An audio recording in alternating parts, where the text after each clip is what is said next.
Hello and welcome. Today, I'm going to show you how to add action buttons in Microsoft PowerPoint. But first, if you're new to the channel, make sure to hit that subscribe button and the bell icon for more videos.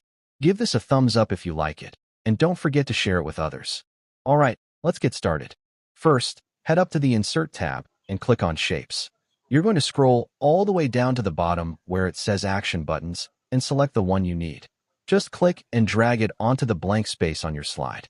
The second you do that, an Action Settings window will pop up. Click the drop-down menu under Hyperlink to, and then click on Slide to pick exactly which slide number you want to appear when you click the button. You can also check the Play Sound box if you want to add a sound effect.